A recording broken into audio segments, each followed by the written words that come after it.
Every Chongyun guide I've seen tells you to play Shatter Chongyun, so I'm here to tell you otherwise. I'm going to be introducing to you guys Melt's Chongyun. Now, I didn't come up with this build myself, but I've done a lot of playtesting with it, and I've come up with a way that it works for me personally. So without further ado, Melt Chongyun. Now, what is Melt Chongyun? Melt Chongyun is a way of playing Chongyun, but by abusing his Q instead of playing him like a main DPS like most people do. So we're going to be abusing the way that his 3 blades from his ult, or 4 if you have Constellation 6, interacts with Pyro and Melt, and then trying to maximize as much damage from that as possible to make Chongyun viable. Now we're going to be talking about builds. So your build is going to depend on your team comp, however I'm going to give you the build that I use.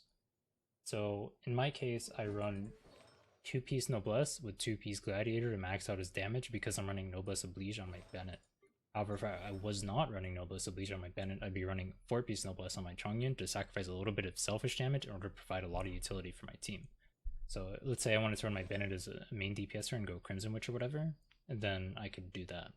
However, this isn't a Bennett guide, so I'm not going to go into detail about that. For our artifact primary stats, we're going to want cryo damage on our urn, or goblet rather. We want attack percent on our sands. We want crit rate or crit damage on our helmet, depending on our current situation. Since I'm using a Serpent Spine, I want crit damage.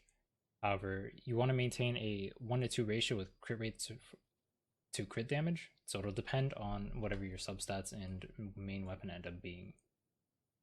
For substats, you want crit rate / crit damage depending on, once again, your situation, maintaining a 1-to-2-ish ratio on crit rate / crit damage, followed by percent attack, then elemental mastery, then flat attack. As far as weapons are concerned, I haven't done the math on this personally, so I'll be leaving a video in the description below to a person who has. This is the owner of the Chongyun Discord, I believe. Basically, their TLDR is the 5-star weapons over Serpent Spine, over Blackcliff Slasher, over the rest. So I use Serpent Spine because I don't have any 5-star weapons. So I find it necessary to bring up Sucrose's build as well, because her build influences how much damage you're going to be doing by a lot. So my build actually sucks, so ignore what you see on the screen and just listen to what I'm saying.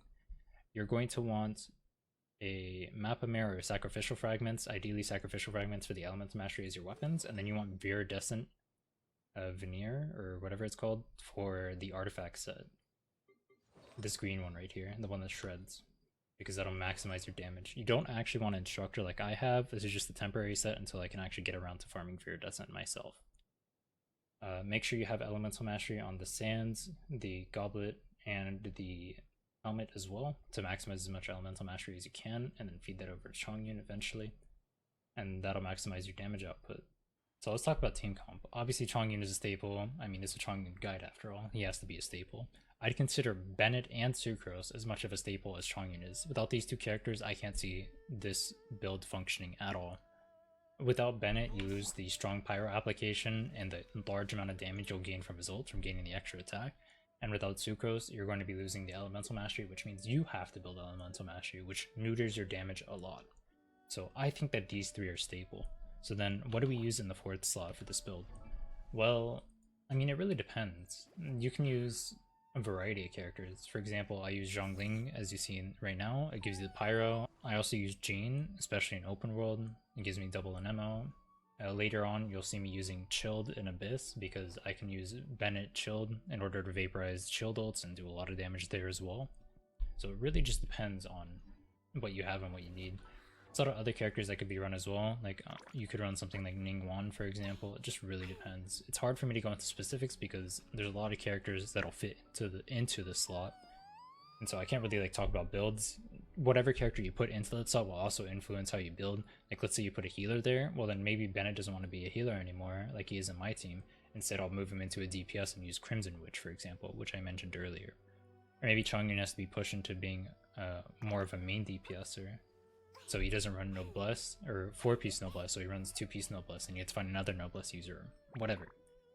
Point is, it depends on whatever your 4th slot is, so find out what you want to run in your 4th slot. Really, it's up to you, honestly, and then adjust your build accordingly. If you need help adjusting your build, I can help you. Just message me in the comments or in my Discord, that'll be in the description as well. I'll try to help you out. So now let's talk about the actual combo that makes this so good. So we're going to be starting off with Chongyun's E, followed by Sucrose's Swirl for E in order to swirl the Cryo, apply Viridescent, and get the Elemental Mastery. And you're going to want to Bennett E, followed by Bennett Q, into Chongyun ult. And then boom, you're going to get massive numbers. Obviously I'm not going to demonstrate the ults until the actual fight, so I don't have to stack them up again. Alright, let's go. Chongyun E, Sucrose Swirl, Bennett E, Bennett Q, and then big numbers. Look at that. Very sexy. So remember, those numbers would be much higher if I actually had Viridescent on my Sucrose with the proper book, and then I actually had a fully leveled Bennett weapon. You can see that this is a lot of damage, especially with what gear you saw I had earlier. I'm not like super geared or anything. I'm only level 80. I don't have like 5-star weapon or anything. So I thought it'd be a good idea to show some actual real-world applications of the combo. So here's some earlier gameplay from my time when I was streaming. I wasn't as good as the combo as I am currently, so you might see like a little bit of inconsistencies. And then on top of that, my artifacts were worse than they actually are right now. So you'll notice that the relative to Abyss cards, at least, my damage is lower than it should be right now. But it'll get the gameplay across in actual applications much better. For the most part, I'll just let the gameplay play in the background, and if I have anything to add, I'll tell you guys.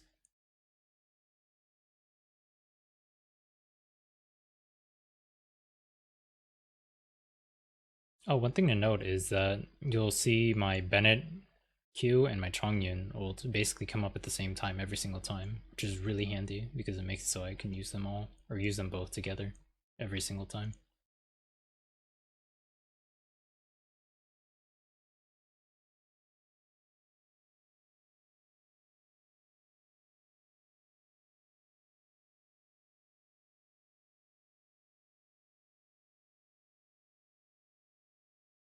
Oh, here you can see I applied a weak pyro instead of strong pyro, and so I only got 2 melts from the ult.